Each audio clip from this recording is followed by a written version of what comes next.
चलो बधाने जय Shri Krishna. Account part 2 chapter number 1 शेर मूडीना हिसाबो अने आ चेप्टरनी अंदर आज लेक्चर नंबर 4। आ लेक्चरनी अंदर आज आपणे थियरीनुं काम जे छे आगळ वधारशुं। पाना नंबर 9 उपर आपणे आगळ वधीए छीए। सौथी पहेला तो शेर जे छे ए कंपनी केटली रीते बहार पाड़ी शके।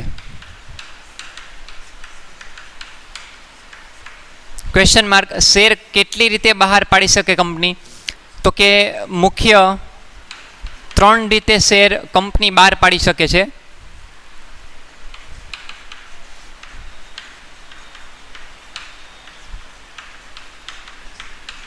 कंपनी छे परीक्षा में जो बोर्ड की परीक्षा में पूछाय तो तमारे 3 रीते जवाब देवानो छे। कंपनी 3 रीते शेर बहार पाड़ी शके। एमां नंबर 1 मूळ किंमते। पछी बीजो टॉपिक छे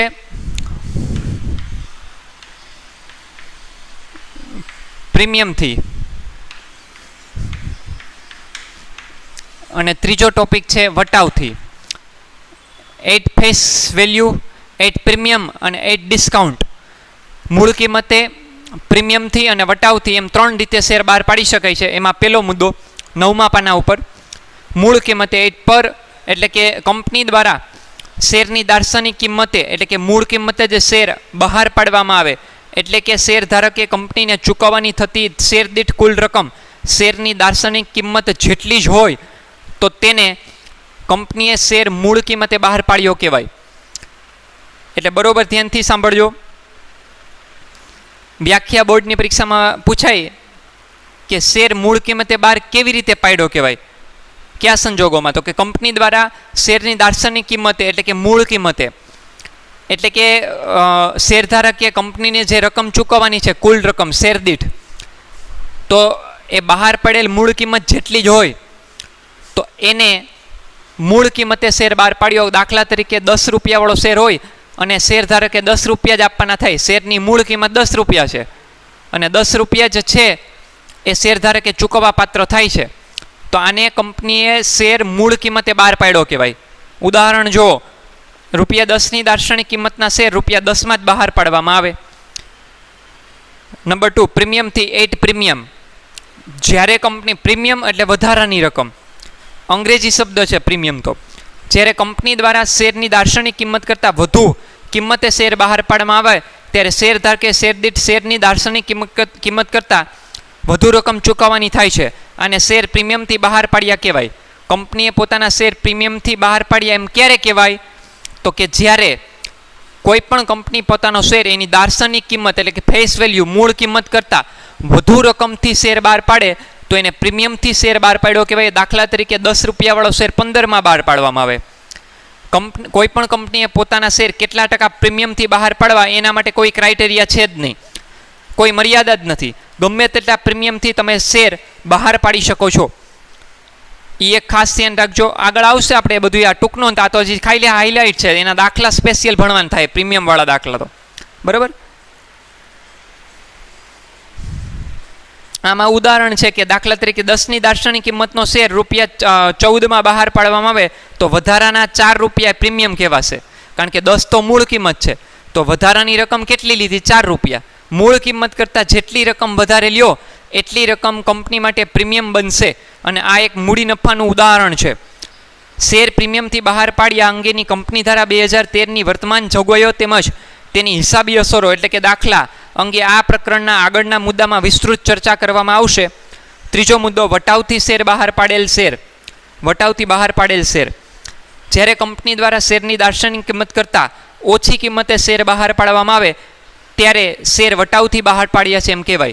कोईपण कंपनी पोतानो शेर एनी मूळ किंमत करता ओछी किंमते जो शेर आपे शेरधारकने तो जेटली रकम ओछी लेशे ई कंपनी माटे एक प्रकारनुं डिस्काउंट वटाव शेर पर आपेल वटाव गणवामां आवशे।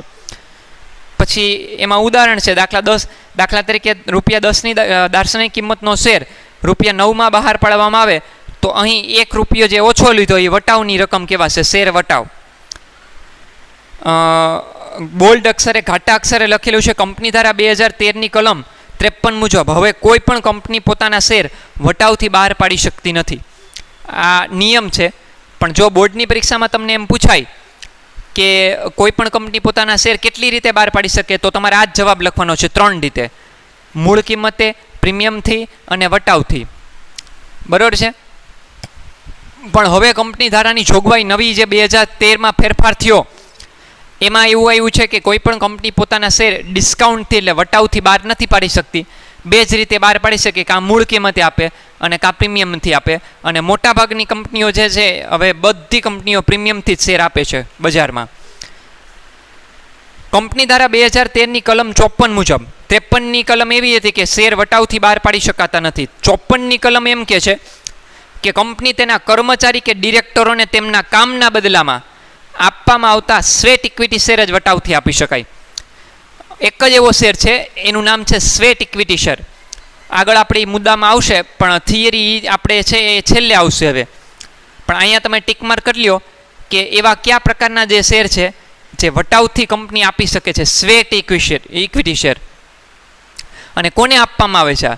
તો કે કંપનીના કર્મચારી અને ડિરેક્ટર એટલે સંચાલકોને જ આપે આ સ્વેટ ઇક્વિટી શેર.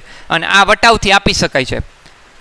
શેના બદલામાં? એના કામના બદલામાં. એને મહેનતાણું ન જોતું હોય તો સ્વેટ ઇક્વિટી શેર આપી શકાય છે કર્મચારી કે સંચાલક મંડળમાં કામ કરતા કોઈ સંચાલકોને. તો સંચાલકોને જે તમે શેર આપશો, કર્મચારીને જે શેર આપશો, એ સ્વેટ ઇક્વિટી શેર કહેવાશે. અને સ્વેટ ઇક્વિટી શેર જે છે એ વટાવથી આપી શકાય છે. બાકી શેર વટાવથી જાહેર જનતામાં આપી શકાતા નથી કંપની દ્વારા. એટલે કહેવાનો મતલબ એટલો હતો કે આ ચેપ્ટરની અંદર તમારે બે રીતના દાખલા થયા ને, તો એક મૂળ કિંમતવાળા દાખલા એવા અને એક પ્રીમિયમવાળા. અને એની અંદર તમારે મૂળ કિંમત અને પ્રીમિયમવાળા દાખલામાં જપ્તીવાળો ટોપિક જે છે એ એડ કરશે. તો આ રીતે તમારે આ ચેપ્ટરમાં દાખલા ભણવાના છે. થોડીક કાળજી રાખશો, કેર કરશો ને, એટલે આની ચેપ્ટરની આમનોંધ છે ને એ તમને તરત જ આવડી જશે. એટલે થોડીક પ્રેક્ટિસ વધારે કરવી પડશે. આમાં નમૂનાની આમનોંધ પાકી કરવાની થશે તમારે. આમનોંધવાળું જ ચેપ્ટર છે. આના પછીનું ચેપ્ટર એ આમનોંધવાળું જ ચેપ્ટર છે, ડિબેન્ચરના હિસાબો. અને આ ચેપ્ટર આવડી જશે તો ડિબેન્ચરનું ચેપ્ટર હાવ હેલું બની જશે તમારા માટે. બરાબર. હવે આના પછીનો હવે તરત જ મુદ્દો હું લેવાનો છે, શેર મૂડીને લગતા વ્યવહારો અને તેની હિસાબી અસરો. એટલે કે આમનોંધ. પહેલાં નમૂનાની આમનોંધ તમને ભણાવી દો આજે, અને આવતા લેક્ચરથી આપણે સીધા દાખલા તરફ જશું. હું દોરીને તૈયાર રાખું છું. બરાબર. ચલો હવે આપણે શેર મૂડીના વ્યવહારોને લગતી વિવિધ પ્રકારની આમનોંધ જે છે નમૂનાની ભણવાની છે. આ આમનોંધ તમારા માટે આખા ચેપ્ટરમાં તમને કેટલું આવડે ને એના આધાર રાખશે. એટલે આ વસ્તુ તમારે ખૂબ અતિ મહત્ત્વનો ટોપિક છે. શેર મૂડીના વ્યવહારોને લગતી આમનોંધ જે છે એ મોસ્ટ ઇમ્પોર્ટન્ટ છે. એટલે પાકી કરી લેજો તમે. આજે આપણે આ નમૂનાની આમનોંધ ભણાવી દો ને એટલે લેક્ચર પૂરો કરી દઈશું આજે, ગમે એટલી મિનિટ થાય. એનું કારણ છે કે જ્યાં સુધી તમે આ નમૂનાની આમનોંધ મને પાકી નહીં કરી દો ને ત્યાં સુધી હું દાખલા નહીં ગણાવી શકું. એટલે આપણે દાખલો આવતા લેક્ચરથી સ્ટાર્ટ થશે હવે. એટલે દાખલો સ્ટાર્ટ થાય એમાં અને આમાં થોડોક આપણે ગેપ રાખશું આપણે. એટલે ગેપ એટલે રાખીએ છીએ કે તમે ત્યાં સુધીમાં એક દિવસની અંદર તમે આ નમૂનાની આમનોંધ છે એ પાકી કરી લેવાની. એટલી બધી અઘરી નથી. નમૂનાની આમનોંધ છે હવે તો તમારી પાસે ફેસિલિટી છે કે તમારે આ લેક્ચર એટલે આજે હું નમૂનાની જે આમનોંધ ભણાવીશ તમારે જેટલી વાર જોવો એટલી વાર રિપીટ કરી શકો છો. ડાઉનલોડ કરી લેવાય વિડીયોને, તમારે જેટલી વાર જોવું એટલી વાર જોઈ શકો. સમજાય છે બાબત? યુટ્યુબમાં જ પડ્યો રહેશે ડાઉનલોડ થયેલો. ક્લિયર? ચલો પહેલી આમનોંધ. અને ટેક્સ્ટબુક મુજબ હેડિંગની નથી લખાવતો, સરળ ભાષામાં લખાવું છું.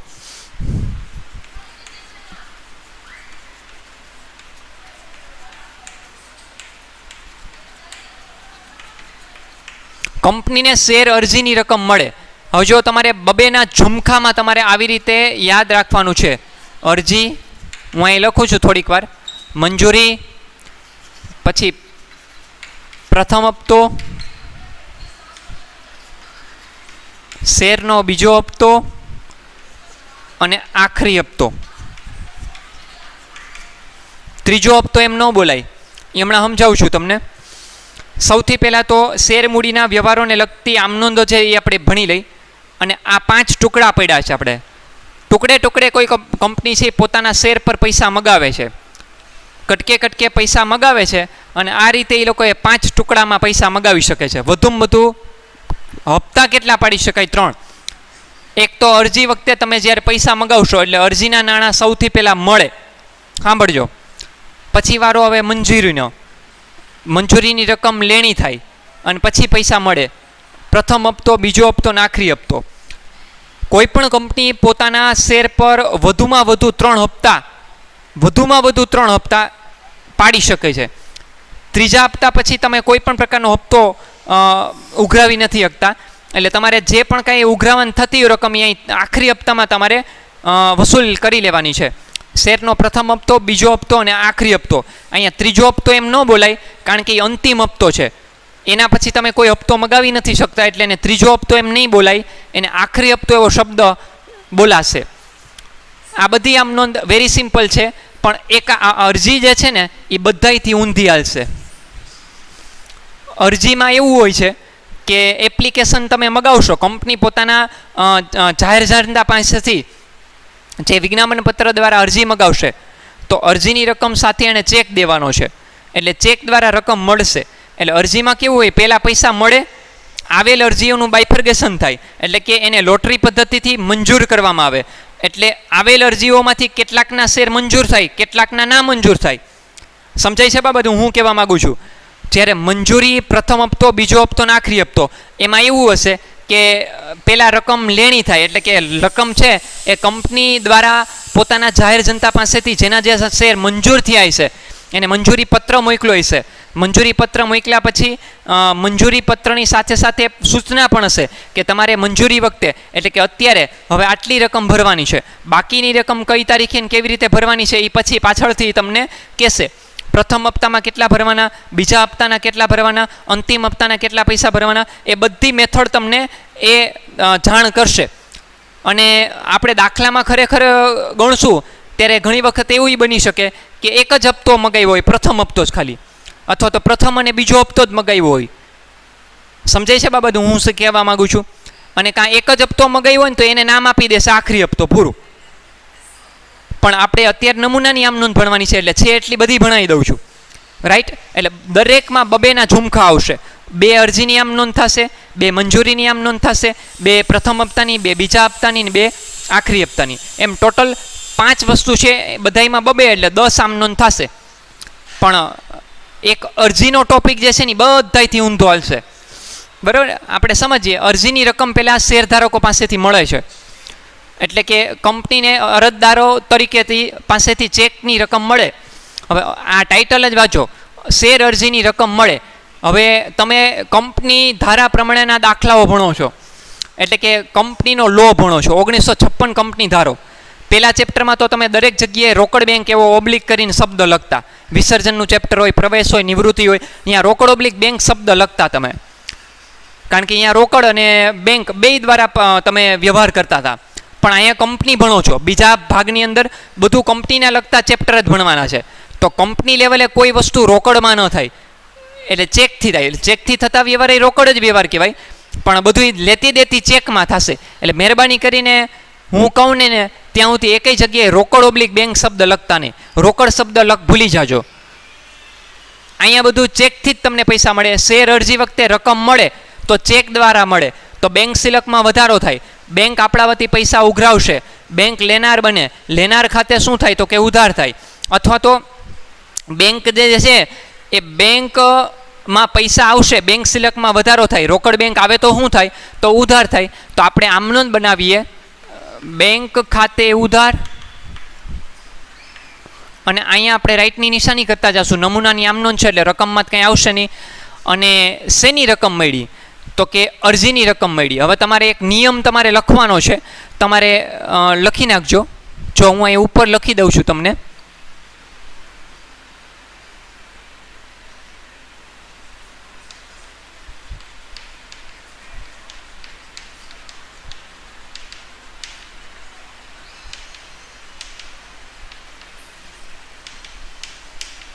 એટલે આવો કંઈ નિયમ ટેક્સ્ટ બુકમાં નહીં હોય, આપણે આ જાતે બનાવ્યો. આમાં કેમ આપણે સારી બાબત ને ખરાબ બાબત પુનઃ મૂલ્યાંકન ખાતામાં એન્ટ્રી પાડવા માટે બનાવ્યું હતું.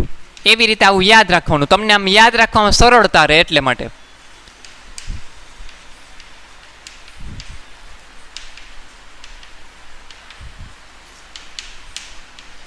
આ એક નિયમ લખી નાખજો છાપરે. તમે જે પાના ઉપર નમૂનાની આમ નોંધ ચાલુ કરો ને ત્યાં તમે લખી નાખજો. રાઈટ.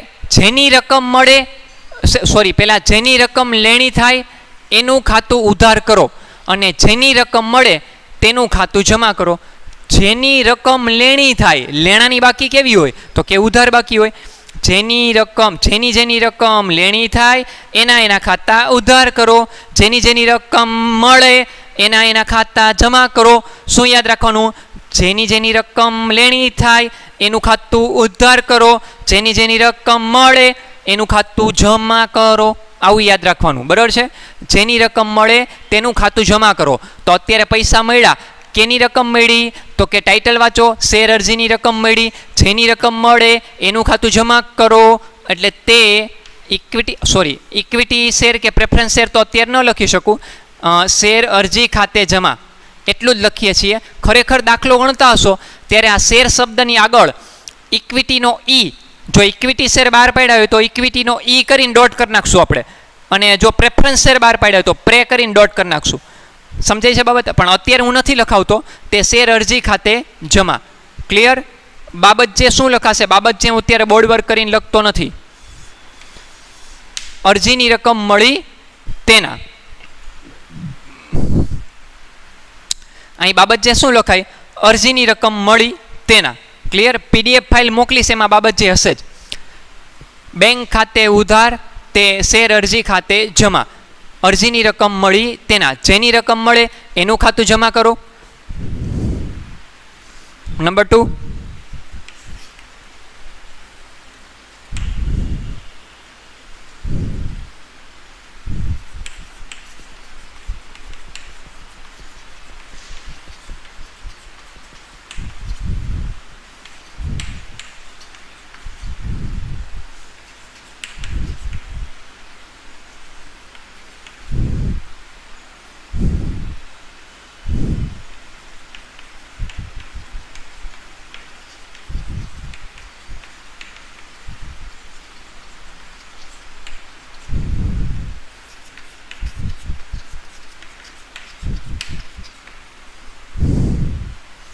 જો ટાઇટલ લખ્યું છે મળેલ શેર અરજીની રકમ મંજૂર થાય અને નામંજૂર થયેલ શેર અરજીની રકમ પરત થાય. એટલે કે મળેલ શેર અરજીની રકમ હોય એમાં કેટલાક શેર ધારકોના શેર મંજૂર થાય અને કેટલાક શેર ધારકોના શેર નામંજૂર કરવામાં આવે. તો જેની શેર અરજી મંજૂર થઈ છે તો એનું શું કરવું, અને જેની નામંજૂર થઈ છે એનું શું કરવું, એના વિશેની આ આમનોંધ છે. તો આપણે આમનોંધ જોઈએ કેવી રીતે આમનોંધ થશે. તો કે આવું યાદ રાખો, જો આગલી આમનોંધમાં શેર અરજીનું ખાતું શું હતું? જમા હતું. તો હવે એ ખાતું ક્લોઝ થાય. આ વ્યક્તિ પ્રકારનું ખાતું જ છે એક પ્રકારનું, એટલે શેર અરજીનું ખાતું અહીં જમા હતું. તો એટલી જ રકમથી, જેટલી રકમ અહીંયા જમા છે એટલી જ રકમથી શેર અરજીનું ખાતું ઉધાર હશે. એટલે શેર અરજી ખાતે ઉધાર, જોજો કેવી રીતે થશે એ જોઈ લ્યો. શેર અરજી ખાતે ઉધાર, અહીંયા રાઈટની નિશાની કરી નાખીએ. હવે માનો કે આપણે 5 લાખ શેર બહાર પાડ્યા હતા. સાંભળજો, કેટલા શેર બહાર પાડ્યા હતા? 5 લાખ શેર બહાર પાડ્યા હતા. પણ એમાંથી તમને ભરણું છે ને એ 5,40,000નું ભરાણું હતું. આ શેરની સંખ્યા છે. આ એક કાલ્પનિક ઉદાહરણ બનાવું છું હું અત્યારે. 5,40,000 શેરનું ભરાણું. એટલે શેર અરજી જે હોય એ 5,40,000ની મળી હોય. અહીંયા પેલી આમ નોંધ થઈ તમે 5,40,000 શેરથી કરી હોય. કેટલા શેરથી કરી હોય? જેટલા શેરની અરજી આવી હોય ને એટલા જ શેરથી તમને અરજીની રકમ પહેલાં તો તમે ઉઘરાઈ હોય ને, અને પછી તમે બાયફર્ગેશન કરશો કે ઓહો આ તો આપણે 5 લાખ શેર બહાર પાડ્યા હતા પણ ભરણું તો 5,40,000નું ભરાણું છે. તો 5,40,000માંથી તમે મંજૂર કેટલા કરી શકો? 5 લાખ શેર જ. શા માટે? જેટલા શેરની અરજી આવે બરાબર છે એ બધી મંજૂર ન થાય. કેમ? તો કે કંપની ધારાનો નિયમ છે કે સત્તાવાર થાપણથી વધારે શેર બહાર પાડી શકાતા નથી, અને બહાર પાડેલ શેર કરતાં વધુ રકમના શેર તમે મંજૂર નથી કરી શકતા. તો આ લોકોએ 5 લાખ શેર જ બહાર પાડ્યા હતા. ભરણું ભરાણું 5,40,000નું, વધારાના શેર 40,000ના, તો 40,000ના શેર અરજદારોને તમારે શેર નામંજૂર કરવા પડે. તમે 5 લાખ જ શેર મંજૂર કરી શકો. મંજૂર કરેલ શેર અરજીની રકમ હંમેશા શેર મૂડી ખાતે જાય. મંજૂર કરો એટલી રકમ હંમેશા શેર મૂડી ખાતે જાય. તે શેર મૂડી ખાતે જમા, અને તે વધારાના શેર તમે પરત કરશો. બેંક દ્વારા ઉઘરાવ્યા હતા એટલે બેંક ખાતે તમે બેંક દ્વારા જ પરત થશે, એટલે બેંક ખાતે જમા. જો સમજાવું છું હમણાં, એક જ મિનિટ. તમે અહીંયા શેર મૂડી ખાતે કેટલા શેર મંજૂર કરી શકો? 5 લાખ જ શેર. તમારી શેર મૂડીમાં વધારો થયો, બરાબર છે. અને બેંક ખાતે જમા તમે 40,000નું ભરણું વધારે ભરાણું હતું ને, એ વધારાના શેર તમારે શેર અરજદારને પરત કરી દેવા પડે, એટલે કે ના મંજૂર કરાય. મંજૂર કરેલ શેર અરજીની રકમ શેર મૂડી ખાતે લઈ ગયા. બાબત છે બોલું છું. મંજૂર કરેલ શેર અરજીની રકમ શેર મૂડી ખાતે લઈ ગયા અને વધારાના શેર પરત કર્યા તેના. હવે સમજીએ આમ નોંધને. આગલી આમ નોંધમાં તમારે અરજી ખાતું 5,40,000થી જમા હશે. અહીં તો આંકડો જુદો હોય, શેરની સંખ્યા હારે તમારે અરજી વખતે 2 રૂપિયા મગાવ્યા હોય તો ગુણ્યા 2 કર્યા હોય તો 10,00,000 ને 80,000 રૂપિયા થાય, બરાબર છે. એટલે 5,40,000 ઉપર તમને 2 રૂપિયા લેખે તમને પૈસા મળ્યા હોય અહીં પહેલી આમ નોંધમાં. અરજીનું ખાતું અહીં જમા હોય, એ જ રકમથી અહીં બીજી આમ નોંધમાં ઉધાર થાય. એમાંથી 2 ડિવિઝન પડે. એટલે ઘણા દાખલાઓમાં એવું બને કે વધારાના શેર કાંઈ પરત જ ન કરવાના થતા હોય તો તમારે આ બેંક ખાતે શબ્દ નીકળી જાય અને શેર મૂડી ખાતે ખાલી એમને એમ રહેશે, તો બેંક ખાતે શબ્દ તમે લખી ન શકો. વધારાના શેર પરત જ નથી કરવાના. ભરણું જેટલું ભરાણું હતું, ઓછું ભરાણું હતું, હલો તો. એટલે કહેવાનો મતલબ એટલો છે કે આ તો મારે નમૂનો ભણાવવાનો એટલે બધું આવરી લેવું પડે આમાં. એટલે શેર મૂડી ખાતે હું કામ જમા થયા, હવે એની ચર્ચા કરી. તો કે કંપનીને 5 લાખ શેર બહાર પડ્યા હતા, 5 લાખ મંજૂર કરવા પડશે. 5 લાખ કરતાં વધારે અમથાઈ ભરણું ભરાણું છે એટલે 5 લાખ શેર મંજૂર થશે. હવે શેર મંજૂર થાય તો મંજૂર થયેલ શેર અરજીની રકમ હંમેશા શેર મૂડી ખાતે જ જમા થાય. મંજૂર કરેલ શેર અરજીની રકમ શેર મૂડી ખાતે જમા થાય. શું કામ? કારણ કે કંપનીની શેર મૂડીમાં શું થયો? વધારો. મૂડીમાં વધારો કરતા વ્યવહાર હંમેશા મૂડી ખાતે જમા થાય. યાદ છે? પેલા ભાગનો નિયમ છે, યાદ જ હોય ને, 7 ચેપ્ટર ભણાવ્યા. મૂડીમાં વધારો કરતા વ્યવહાર હંમેશા મૂડી ખાતે જમા થાય, એટલે શેર મૂડીનું ખાતું જમા થયું છે અને તે બેંક ખાતે જમા, તે બેંક ખાતે જમા, તે બેંક ખાતે જમા. ક્લિયર? આ વધારાના શેર શું કરી દીધા? પરત કરી દીધા. એટલે આવું કંઈ ઉદાહરણ ન લખતા, આ તો મેં તમને કાલ્પનિક ઉદાહરણ બનાવી દીધું ખાલી. જેટલા મંજૂર કરો શેર અરજીની રકમ એટલી શેર મૂડી કંપનીની વધે. મૂડીમાં વધારો કરતા વ્યવહાર મૂડી ખાતે જમા થાય, પણ ખાલી મૂડી ન આવે, શેર મૂડી આવે. અને વધારાના શેર તમે પરત કરશો બેંક દ્વારા. બેંક દ્વારા ઉઘરાવ્યા હતા અને બેંક દ્વારા પરત થાય. તમે ઘરે રાખી ન શકો પૈસા. હવે આ બે ઝુમખામાં આ અરજીની કથા પૂરી. અહીં મેં તમને કીધું ને કે દરેકની 2 આમ નોંધ થશે અને અરજી જે છે ને એ હંમેશા આડી હાલશે બધાયથી. અરજીમાં કેવું હોય? પહેલાં પૈસા મળે, પછી સંચાલક મંડળોની સભા થાય. સંચાલક મંડળની સભામાં જે આવેલ અરજી હોય ને એ સેક્રેટરી બધું કામ કરે અને સંચાલક મંડળ જે છે ને એ મંજૂરીની મોહર મારે. કોના કેટલા શેર મંજૂર કરવા એ લોકો નક્કી કરે, બરાબર છે. એટલે પહેલાં પૈસા મળે ને પછી મંજૂર થાય. પણ જ્યારે મંજૂરી, પ્રથમ હપ્તો, બીજો હપ્તો, આખરી હપ્તો, એ બધામાં એવું હશે પહેલાં લેણા થાય. લેણા એટલે મંગાવે પૈસા. કંપની પોતાના શેરધારક પાસેથી નોટિસ દ્વારા પૈસા મગાવે કે ભાઈ મંજૂરીની રકમ તમારે આટલી ભરવાની છે. પ્રથમ જો આ જૂના વખતનો કોર્સ જે છે ને એ જ આ વસ્તુ ભણાવું છું. કટકે પૈસા મગાવવાના થતા હોય ને એવો દાખલો ભણીએ છીએ. એવી આમ નોંધ તમારે સૌથી વધારે ભણવાની છે. શું કામ? કારણ કે તમારે એ જ ટોપિક આમાં ભણવામાં આવશે સૌથી વધારે. બાકી અત્યારે તો વર્તમાન સમયમાં કોઈ કંપની પૈસા બાકી નથી રાખતી. જેવી તમે અરજી કરો અને ભરણું ભરાય એટલે ભરણા વખતે જ બધા પૈસા શેરધારકો પાસેથી મંગાવી લેવામાં આવશે, અરજદારો પાસેથી. ક્લિયર? હવે મંજૂરીની વારો આવશે, એમાંય 2 આમ નોંધ થશે. પણ મેં કીધું એમ મંજૂરીમાં પૈસા પહેલાં લેણા થાય. પહેલાં કંપની પોતાના શેરધારક પાસેથી મંગાવે, તો જેની રકમ લેણી થાય, લેણાની બાકી ઉધાર હોય, જેની રકમ લેણી થાય એનું ખાતું ઉધાર કરો. એટલે શેની રકમ લેણી થઈ? તો કે મંજૂરીની રકમ. તો અહીં ટાઇટલ આપીએ શેર મંજૂરીની રકમ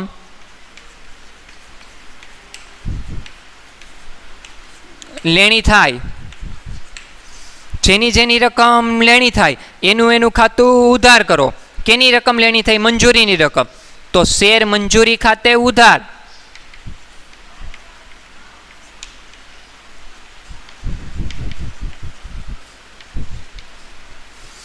અને તે શેર મૂડી ખાતે જમા. કેમ? પૈસા ક્યાં મળ્યા હજી? તો એ કાં શેર મૂડી ખાતું જમા કરી નાખ્યું. હલો એ સમજીએ. જેની જેની રકમ લેણી થાય એનું એનું ખાતું ઉધાર કરો. તો શેર મંજૂરીનું ખાતું ઉધાર થયું. જેની રકમ લેણી થઈ એનું ખાતું ઉધાર કર્યું. કોની રકમ લેણી થઈ? તો કે મંજૂરીની રકમ લેણી થઈ. તો મંજૂરીનું ખાતું ઉધાર કર્યું. શેર મંજૂરી ખાતે ઉધાર. હવે શેર મૂડી ખાતે હું કામ જમા કર્યા? કારણ કે કંપની જે છે એ પૈસા મગાવે એટલે શેર મૂડીમાં વધારો જ થાય, સ્વાભાવિક બાબત છે. કંપનીની મૂડી વધે એટલે મૂડી ખાતું જમા થાય, શેર મૂડીનું ખાતું જમા થાય. પણ તમારો કેટલાકનો એવો પ્રશ્ન છે, હજી સાહેબ આ તો મગાવ્યા છે પૈસા હજી મગાવ્યા છે, મળ્યા તો નથી, તો મળે ત્યારે શેર મૂડીનું ખાતું જમા ન થાય? તો કે ના. શું કામ? કારણ કે કંપની હંમેશા એવું વિચારીને ચાલે છે કે એના શેરધારકો બધાય સારા જ છે અને શેરધારકો મંગાવેલી રકમ સમયસર ભરી જ દેવાના છે એમ માનીને અત્યારથી જ્યારે રકમ મંજૂરીની લેણી થાય ને ત્યારે જ શેર મૂડીનું ખાતું જમા કરી નાખે. શું કામ? કારણ કે કંપની જે છે એ એવું વિચારે છે કે એના શેરધારકો મંગાવેલી રકમ છે એ પૂર્ણપણે ભરી દેશે એમ માનીને જ ચાલે છે અને અત્યારથી પોતાની શેર મૂડીમાં શું કરી નાખે છે? વધારો કરી નાખે છે. ક્લિયર? પછી તમારો બીજો સવાલ એવો હોવો જોઈએ, સાહેબ કે આ બધા મને અનુભવ હું ક્લાસમાં ભણાવતો હોય ત્યારે આવા પ્રશ્નો થયા હોય એટલે હું તમને પ્રશ્ન હું જ કરી દઉં છું અત્યારે, બીજો તો ઓપ્શન નથી આપણી પાસે. એટલે એ લોકો શું કરે કે જ્યારે કંપની દ્વારા પૈસા મળે, હવે માનો કે તમારો પ્રશ્ન એવો છે કે સાહેબ એવું બને તો કે કોઈ શેરધારક છે એ મંગાવેલી રકમ મંજૂરીની રકમ ભરે જ નહીં, તો એવું બને તો પછી એને નોટિસ ફટકારે, ચેતવણી પત્ર આપે, અંતિમ સ્મૃતિ પત્ર આપે અને પછી અંતિમ પગલાં સ્વરૂપે એ કંપની એ શેરધારકના શેર શું કરી લેશે? જપ્ત. એટલે એ જપ્તીનો પોઈન્ટ એમાં ઊભો થાય. એટલે અત્યારે તમારે એ નથી વિચારવાનું, તમારે આ વિચારવાનું છે કે કંપની મંજૂરીની રકમ લેણી થાય એમ માનીને ચાલશે કે પૈસા મળી જ જાય એટલે શેર મૂડીનું ખાતું અત્યારથી જ મળ્યા નથી પૈસા એ પહેલાં શેર મૂડીનું ખાતું જમા કરી નાખશે. ન મળે તો જપ્તીનો ટોપિક લાગુ પડે, તે દી આ શેર મૂડીનું ખાતું જમાથી ઉધાર કરવું પડે. ક્લિયર? સમજાઈ ગઈ બાબત? હવે આ મગાવ્યા પૈસા એટલે મળે, મંજૂરીની રકમ લેણી થઈ, લેણા થાય પછી પૈસા મળે, પહેલાં મળે ને પછી લેણા ન થાય, એ ધ્યાન રાખજો. આ બધામાં હવે એક સરખો ટોપિક ભણવાનો છે. જોઈ લેજો, અત્યારે બીજો ટોપિક ભણી રહ્યા છીએ આપણે. અત્યારે હું ભૂસી દઉં છું અહીંયા કારણ કે અહીં લખવાનું થશે મારે.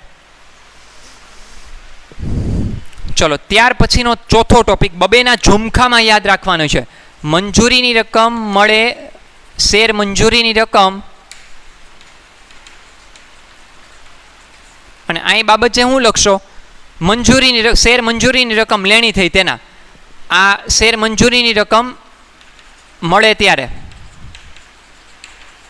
હવે મંજૂરીની રકમ મળે એટલે તમને બેંક દ્વારા પૈસા મળે, બધું આમાં ચેકથી જ લેતી દેતી થશે. બેંક આવે તો શું થાય? ઉધાર. રોકડ બેંક ખાતે આપણે ઉધાર કરીએ એને બદલે બેંક ખાતે ઉધાર કરવાનું. બરાબર છે? કેના પૈસા મળ્યા? તો કે શેર મંજૂરીની રકમ મળી. જેની રકમ મળે એનું ખાતું જમા કરો એટલે તે શેર મંજૂરી ખાતે જમા. શેર મંજૂરી ખાતે જમા.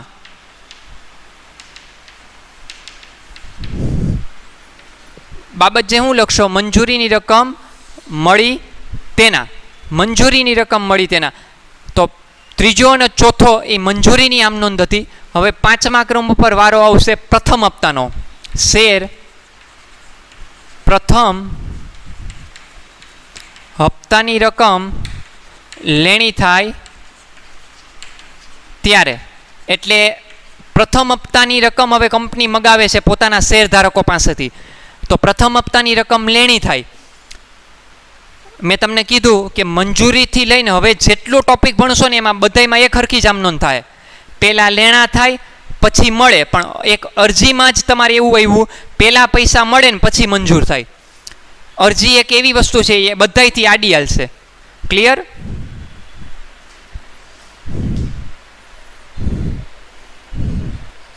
ઓકે, એટલે પ્રથમ હપ્તાની રકમ લેણી થાય, જેની રકમ લેણી થાય એનું ખાતું ઉધાર કરો. આર યુ જો જેની રકમ લેણી થાય, કેની રકમ લેણી થાય? પ્રથમ હપ્તાની. તો શેર, જો શોર્ટમાં લખવું હોય ને તો આવી રીતે લખી શકશો, પ્રથમ હપ્તા ખાતે ચાલશે. શેર પ્રથમ, એટલે અહીંયા તો ટાઇટલમાં તો આખું જ લખ્યું છે, શેર પ્રથમ હપ્તા ખાતે ઉધાર. રાઈટની નિશાની. અને અત્યારથી કંપની એમ માની લેશે કે શેર ધારકો મંગાવેલી રકમ આપી જ દેશે, તો પોતાની શેર મૂડીમાં શું કરી નાખશે? વધારો. એટલે તે શેર મૂડી ખાતે જમા. શેર મૂડીમાં શું થાય? વધારો. મૂડીમાં વધારો કરતા વ્યવહાર હંમેશા મૂડી ખાતે શું થાય? જમા. એટલે તે શેર મૂડી ખાતે જમા. ક્લિયર બાબત છે. પ્રથમ હપ્તાની રકમ લેણી થઈ તેના, પ્રથમ હપ્તાની રકમ લેણી થઈ તેના. હવે પૈસા તમે મગાવ્યા, શેરધારક પાસેથી પ્રથમ હપ્તાની રકમ મગાવી, અહીંયા ડોટ કરવા પડે, આ બે શબ્દો ભેગા નથી લખવાના, અહીં ડોટ કર્યા છે મેં. પ્રથમ હપ્તો આમ છૂટા છૂટા થોડાક લખવાના, વચ્ચે બાંધવા પડે શબ્દોને, બરાબર. હવે તમારે છઠ્ઠો ટોપિક આવશે, પાંચમો અને છઠ્ઠો હારે યાદ રાખવાનો, બબેના ઝુમખા. મંજૂરીની અરજીની બે મંજૂરીની, બે પ્રથમ હપ્તાની, બે બીજા હપ્તાની ને બે આખરી હપ્તાની. હવે પૈસા આના મગાવ્યા એટલે મળે, તો આપણે ટાઇટલ આપીએ શેર પ્રથમ હપ્તાની રકમ મળે ત્યારે. તો પૈસા મળે શેના દ્વારા મળે? ચેક દ્વારા મળે. એટલે કે બેંક આવે, બેંક સિલકમાં વધારો થાય એટલે બેંક ખાતું શું થાય? તો કે ઉધાર. બેંક ખાતે ઉધાર, તે જેની રકમ મળે એનું ખાતું જમા કરો. કેની રકમ મળી? તો કે પ્રથમ હપ્તાની રકમ મળી. જેની રકમ મળે એનું ખાતું જમા કરો. તે શેર પ્રથમ હપ્તા ખાતે જમા. બાબત છે. પ્રથમ હપ્તાની રકમ મળી તેના, અહીં હું લખ્યું હતું આપણે? પ્રથમ હપ્તાની રકમ લેણી થઈ તેના. ક્રમ નંબર આવશે 7. પાંચમો અને છઠ્ઠો હારે યાદ રાખવાનો.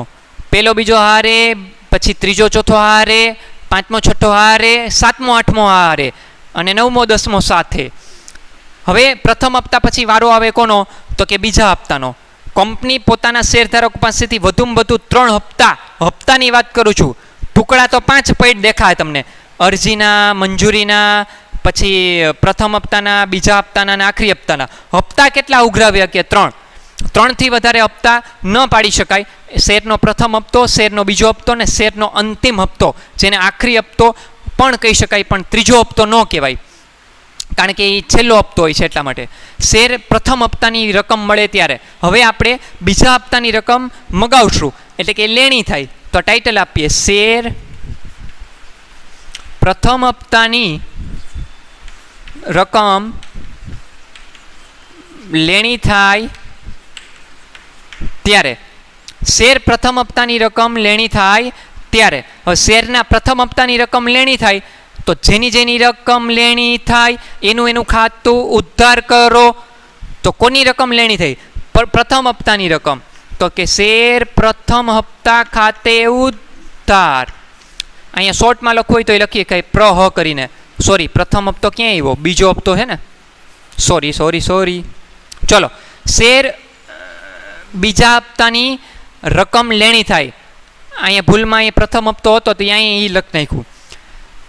પ્રથમ હપ્તાની તો કથા જ પૂરી થઈ ગઈ. હવે બીજા હપ્તાની વારી આવે છે. શેર બીજા હપ્તાની રકમ લેણી થાય ત્યારે. તો શેર બીજા હપ્તા, અહીંયા નામ ફેરવી દઉં છું, બીજા હપ્તા, ખાલી નામ જ ફરે, બીજું કંઈ. બાકી હવે તો બધી આમનો હરખી જ થાય. મંજૂરીથી લઈને ઠેઠ અંતિમ હપ્તા સુધીની બધી આમનો હરખી જ થશે, ખાલી શબ્દો જ ફરશે. જેની રકમ લેણી થાય એનું ખાતું ઉધાર કરો. શેર બીજા હપ્તા ખાતે ઉધાર. બરાબર છે. અને કંપની એમ માને છે કે પોતાના શેરધારકો પાસેથી મંગાવેલી રકમ અરજદારો છે, એટલે કે શેરધારકો, એ સમયસર ભરી જ દેશે અને અત્યારથી પોતાની મૂડીમાં શું કરી નાખશે? વધારો. એટલે તે શેર મૂડી ખાતે જમા.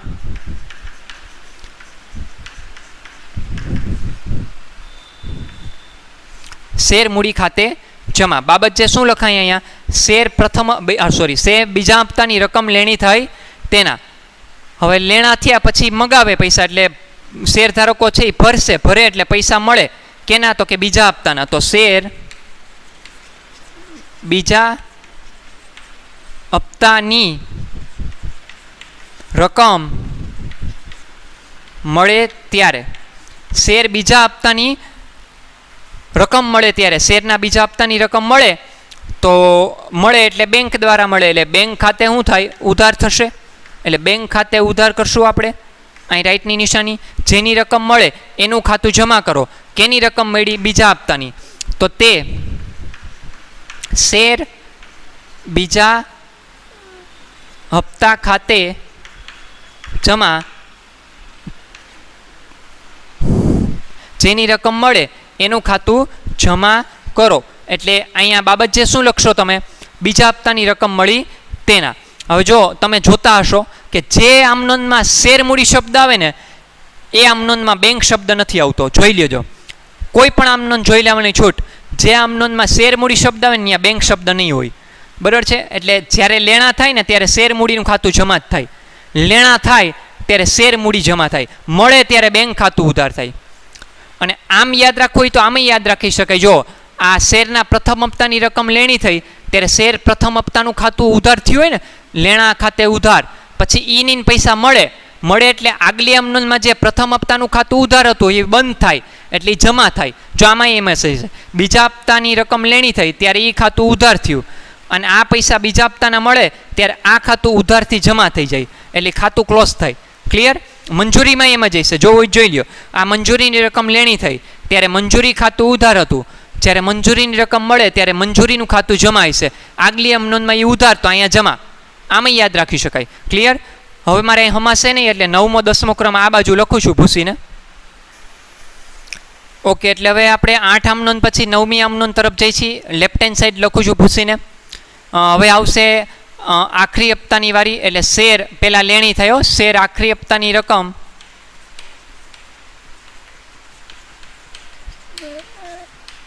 લેણી થાય ત્યારે. હવે જો ટેક્સ્ટબુકની અંદર આખરી હપ્તાને છેલ્લો હપ્તો પણ ઘણી વખત લખશે, ઘણી વખત અંતિમ હપ્તો પણ શબ્દ લખશે. હવે છેલ્લો હપ્તો લખે, અંતિમ હપ્તો લખે, ગમે એ લખે, આપણે હંમેશા આખરી હપ્તો જ શબ્દ યુઝ કરશું. શું કામ? કારણ કે આખરી હપ્તાને શોર્ટમાં લખી શકાય. અંતિમ હપ્તો અને છેલ્લા હપ્તાને શોર્ટમાં લખશો ને તો ખરાબ લાગે.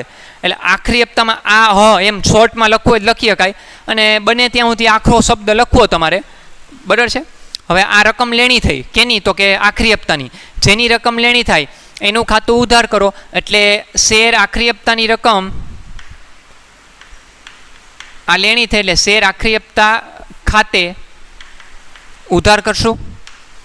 અને અત્યારથી કંપની પૈસા મળી જ જશે એમ માનીને ચાલે છે, એટલે કંપની પોતાની શેર મૂડીમાં શું કરી નાખશે, વધારો.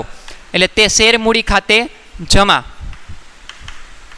શેર મૂડી ખાતે જમા બાબત છે. આખરી હપ્તાની રકમ લેણી થઈ તેના.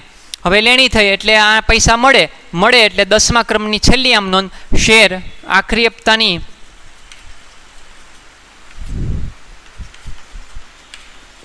રકમ મળે ત્યારે.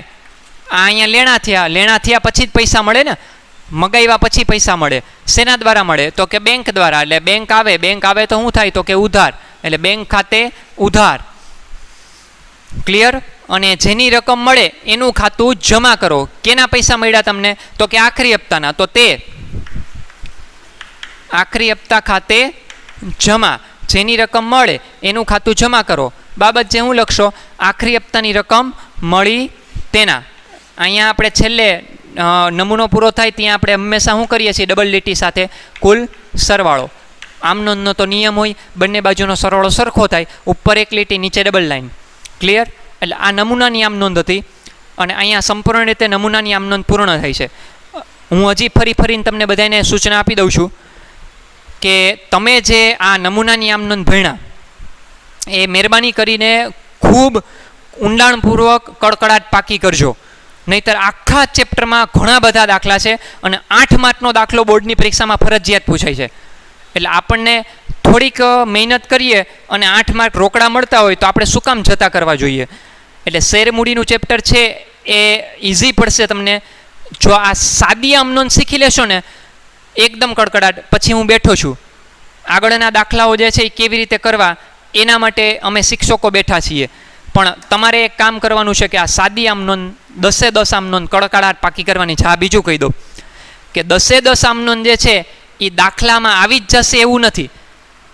મેં તમને કીધું કે અરજી અને મંજૂરી પાકું એ બે તો હશે જ, કારણ કે અરજીની આમ નોંધ વગર તો તમે દાખલો ન ગણી શકો, મંજૂરી વગર દાખલો ન થાય. એટલે અરજી મંજૂરી તો હશે જ, પણ સાથે સાથે સીધો આખરી હપ્તો પણ હોઈ શકે. પછી આમાંય હોઈ શકે પ્રથમ પછી સીધો આખરી હપ્તો આવી જાય. બે જ હપ્તામાં પૈસા મગાવ્યા હોય તો જે બીજો હોય અને બીજો હપ્તો એમ ન કહેવાય, પછી અંતિમ હપ્તો બની જાય. એટલે એ બધું લખેલું જ હશે, તમારી ચિંતા નથી કરવાનું, દાખલામાં રકમમાં જ બધું લખેલું હશે. ક્લિયર? લ્યો, આવતા લેક્ચરમાં તમારે આ ટોપિક પાકો કરીને બેસવાનું છે સામે. ક્લિયર? અહીંયા સુધી રાખીએ છીએ. બધાને જય શ્રી કૃષ્ણ.